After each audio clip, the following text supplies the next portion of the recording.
Hello everyone, welcome back Agritech classes.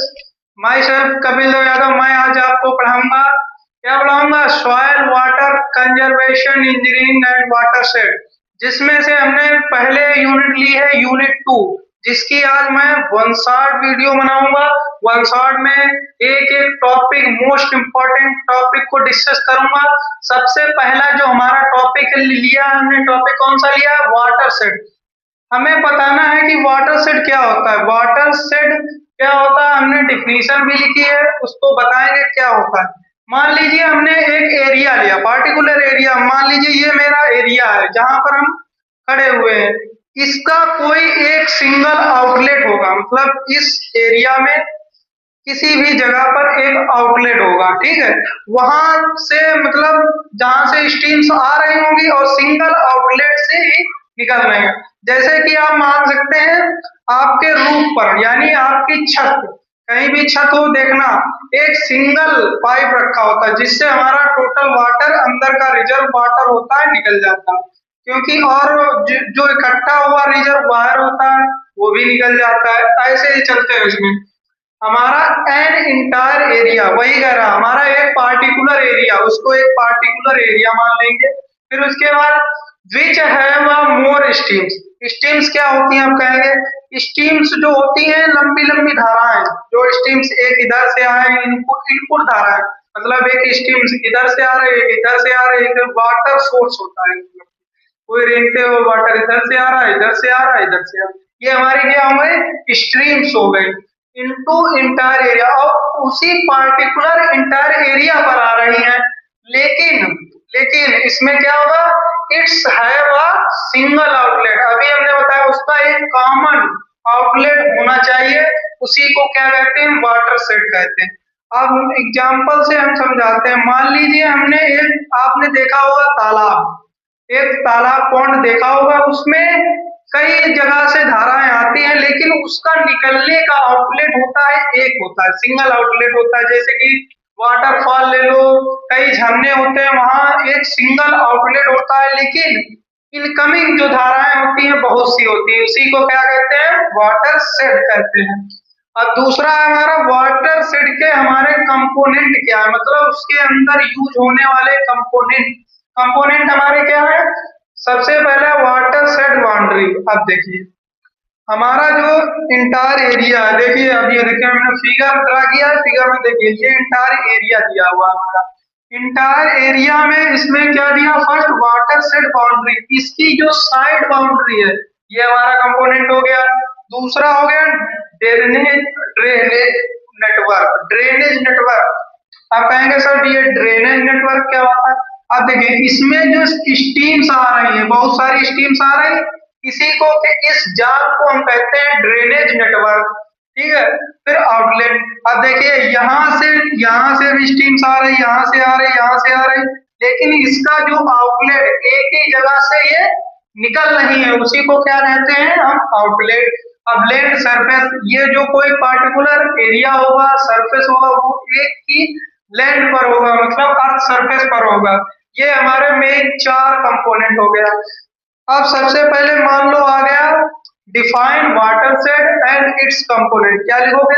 It is an particular area where more streams, one or more streams are comes into particular area, but इसका जो single outlet, मतलब its have a single outlet, it is called क्या था? Watershed. अब इसके component क्या होते हैं? कंपोनेंट हमने बताया है, water shade boundary, drainage network, और आउटलेट हमारा हो गया लैंड सरफेस हो गया। अब इसके बाद चलने से पहले हम दो लाइनों की शायरी के साथ चलते हैं कि टूटे हुए कांच की तरह, कि टूटे हुए कांच की तरह चकनाचूर हो गए, कि टूटे हुए कांच की तरह चकनाचूर हो गए, किसी को लग न जाए इसीलिए सबसे दूर हो गए।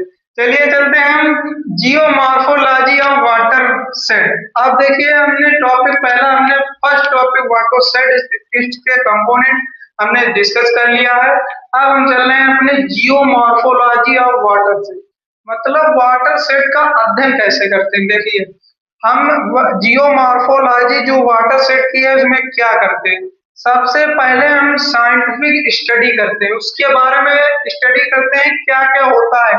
ओरिजिन होता है, इवोल्यूशन होता है, शेप होता है, स्लोप होता है, और क्या होता है स्ट्रक्चर ऑफ लैंड, उसका जहां पर लैंड सर्फेस का स्ट्रक्चर, मतलब कोई भी स्ट्रक्चर, जैसे आपने बंड्स देखा हुआ अपनी खेतों में, बंड्स जिसे हिंदी में मेड़ कहते हैं जनरली भाषा में हम।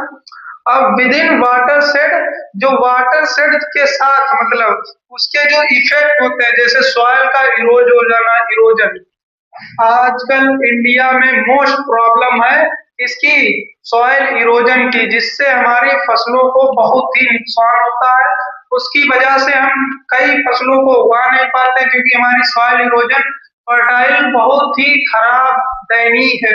अब चलते हैं सेडिमेंटेशन एंड रन ऑफ। अब रन ऑफ और सेडिमेंटेशन की जो प्रोसेस है वो भी खराब है। अब इसके बाद इसके कुछ पॉइंट, मेन पॉइंट जो डिस्कस करने के लिए, फर्स्ट हमने क्या जियोमॉर्फोलॉजी में क्या अध्ययन करते हैं कि साइंटिफिक स्टडी करते हैं किसके बारे में, ओरिजिन के बारे में, स्लोप के बारे में, स्ट्रक्चर के बारे में, लैंड फॉर्म के बारे में, और उसके अंदर जो इफेक्ट होते हैं काहे के इफेक्ट, सॉइल इरोजन के, इनफिल्ट्रेशन के और रन ऑफ के। इसमें मेन पॉइंट है स्टीम ऑर्डर, मतलब कोई स्टीम ऑर्डर होगा, अभी इसको वन बाय वन करके हम डिफाइन करेंगे। स्टीम ऑर्डर हो गया, स्टीम डेंसिटी हो गई, और क्या हो गया ड्रेनेज डेंसिटी हो गई, रिलीफ हो गया, स्लोप हो गया, शेप हो गया, ड्रेनेज फ्रीक्वेंसी हो गई। ये हमारे क्या है एक तरह से कंपोनेंट है geomorphology water of water set के। इसके आगे हम इन कंपोनेंट को डिस्क्राइब कर रहे हैं। स्टीम ऑर्डर क्या होता है, स्टीम डेंसिटी क्या होती है, ड्रेनेज डेंसिटी क्या होती है, रिलीफ और स्लोप और शेप और ड्रेनेज फ्रीक्वेंसी क्या होती है, इनको डिफाइन कर रहे हैं एक एक बार देखिए।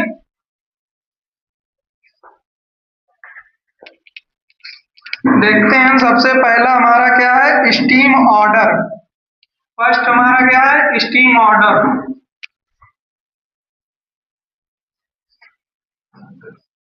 फर्स्ट चलते हैं, अपना टॉपिक क्या है stream, steam order, stream order. अब समझते हैं हमारा स्ट्रीम ऑर्डर होता क्या है। बेसिकली जो स्ट्रीम ऑर्डर होता है कुछ नहीं होता, क्या होता है पैटर्न ऑफ ब्रांचेज, मतलब इसमें कितनी ब्रांचेज हैं उसका पैटर्न, एक तरह से नेटवर्क। नेटवर्क किसे कहते हैं, जैसे ये कई स्टीमों का नेटवर्क है, इसी को क्या कहते हैं हम स्टीम ऑर्डर। ठीक है, जहां पर एक दो या तीन से अधिक चैनलों का मिलना ही ऑर्डर हमारा कहलाता है। एक बार फिर सुन लीजिए, सबसे पहला हमारा पॉइंट क्या लिखे, it is a pattern of branches. ये हमारा क्या है पैटर्न, पैटर्न ऑफ ब्रांचेज।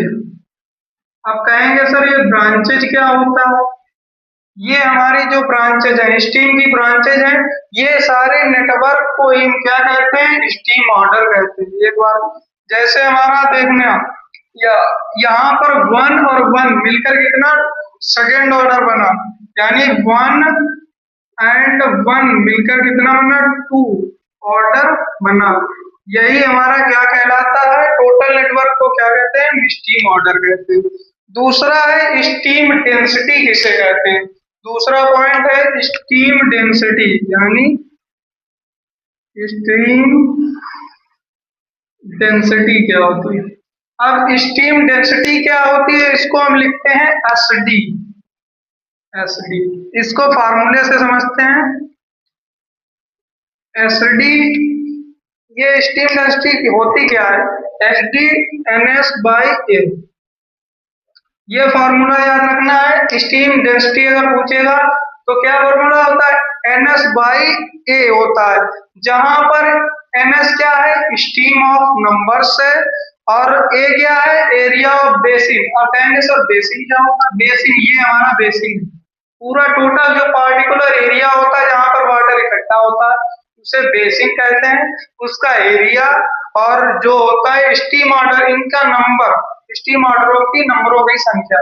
यानी यहाँ पर लिख देंगे वेयर NaS स्टीम नंबर्स। और ये क्या है? Area of basin. Area of basin हो गया। अब इसके बाद थर्ड चलते हैं हम, कौन सा है topic? Drainage density. Drainage density क्या होती है इसको भी फार्मूले से समझते हैं, इसको अरेंज करते हैं। Drainage density first, second, third. Drainage क्या है हमारा थर्ड टॉपिक? ड्रेनेज डेंसिटी, जिसे हम किससे रिप्रेजेंट करते हैं? डी यानी कैपिटल डी अपॉन बेस में डी, और इसका फार्मूला होता है समेशन एल बाई ए। अब कहेंगे सर समेशन क्या होता है? समेशन का अर्थ ही होता है जोड़, यानी सम उसका, यानी टोटल स्ट्रीम लेंथ का sum. Total sum of stream length हो गया। और ए क्या हो गया? हमारा एरिया हो गया। यानी ड्रेनेज डेंसिटी हम किसे कहते हैं? It is the ratio of total length upon area को क्या हम कहते हैं? Drainage density. नेक्स्ट हमारा पॉइंट क्या है? रिलीफ। रिलीफ किसे कहते हैं? अब रिलीफ को समझते हैं। थर्ड पॉइंट हो गया। फोर्थ पॉइंट है हमारा रिलीफ। रिलीफ किसे कहते हैं? रिलीफ। रिलीफ को सिंपल एक फॉर्मूला याद रखना है रिलीफ का, कुछ नहीं है। रिलीफ इक्वल टू होता है एच मैक्स माइनस एच मिन। ये हमारा फॉर्मूला होता है। अब इसे कैसे याद रखेंगे? एच मैक्स क्या होता है? अब देखिए, जहां पर इनपुट, यहाँ पर कहीं भी एच मैक्स, यहाँ पर मैक्सिमम आउटलेट होगा, ठीक है। और कहीं कहीं पर पानी मतलब सरफेस ज्यादा हो जाता है, कहीं कहीं तो सूखा ऐसा जहाँ पर मैक्सिमम ड्राई डेंसिटी हो जाती है उसे कहते हैं एच मैक्स, जहाँ मिनिमम होती है उसे कहते हैं एच मिनिमम। ये हमारा रिलीफ कहलाता है। और इसके बाद हम चलते हैं स्लोप शेप, इसको हम मिटा देते हैं, इधर लिखते हैं स्लोप। स्लोप जिसे हम हिंदी में कहते हैं ढलान। ये तो पता ही होगा आपको। स्लोप क्या होता है? It is a structure based slope. जैसे हमने ये स्ट्रेट लाइन खींच दी, ये हमारा क्या हो गया? स्लोप हो गया। किसी पॉइंट से यहाँ तक हमने खींच दी लाइन, यहाँ क्या हो गया? ये हमारा स्लोप हो गया, यानी ये हमारा स्लोप हो गया। स्लोप। अब इसके बाद हम चलते हैं शेप। यानी स्लोप क्या होता है? स्लोप एक सरफेस लाइन होती है जो एंगल पर स्ट्रेट होती है, इंक्लाइंड होती है। इंक्लाइंड मतलब ऐसे झुकी हुई, मतलब एक रेखा होती है, स्ट्रेट होती है, और वो हायर, एक एंड होता है लोअर, एक होता है हायर एंड, ठीक है। ये हमारा क्या कहलाता है? स्लोप। और शेप क्या कहते हैं? शेप को क्या कहते हैं? आकार। यानी हिंदी में इसे क्या कहते हैं? इसे कहते हैं आकार। मतलब उस स्ट्रक्चर का हमारा शेप कैसा है, आकार कैसा है, उसका मतलब होता है एक्सटर्नल आउटलाइन। एक्सटर्नल आउटलाइन कैसे? जैसे हमने ये ड्रा किया, ये क्या किया हमने? मान लीजिए रेक्टेंगल हमने ड्रा किया, ये हमारा जो आउटलेट है, आउटलर लाइन है, इसी को कहते हैं हम शेप कहते हैं। और लास्ट हमारा पॉइंट है क्या? कौन सा पॉइंट है? इसको हम यहाँ डिस्क्राइब कर रहे हैं, इसको रेज कर रहे हैं। लास्ट हमारा है ड्रेनेज फ्रीक्वेंसी। ड्रेनेज फ्रीक्वेंसी, आप कहेंगे ड्रेनेज फ्रीक्वेंसी क्या होती है? इसको एफ एस से डिनोट करते हैं। इसका फॉर्मूला सिंपली होता है एन अपॉन ए। एन अपॉन ए। अब एन हमने बताया था टोटल नंबर ऑफ स्ट्रीम, और ये एरिया ऑफ बेसिन, यानी टोटल नंबर ऑफ स्ट्रीम्स, और ये हमारा एरिया ऑफ बेसिन। ये हो गया हमारा कौन सा टॉपिक? सबसे पहले हमने बता दिया वाटर शेड क्या होता है, इसके कंपोनेंट। उसके बाद जियोमॉर्फोलॉजी, उसके कंपोनेंट। ये हमारे दो टॉपिक इसमें से कंप्लीट होते हैं। जो कि हमारा जियोमॉर्फोलॉजी ऑफ वाटर सेट जो कंपोनेंट है ये हमारा कंप्लीट हुआ। नेक्स्ट टॉपिक में हम हाइड्रोग्राफ, हाइड्रोग्राफ क्या होता है, यूनिट हाइड्रोग्राफ क्या होता है, इसके बारे में डिस्कस करेंगे। चलो मिलते हैं नेक्स्ट वीडियो में। Thank you friend.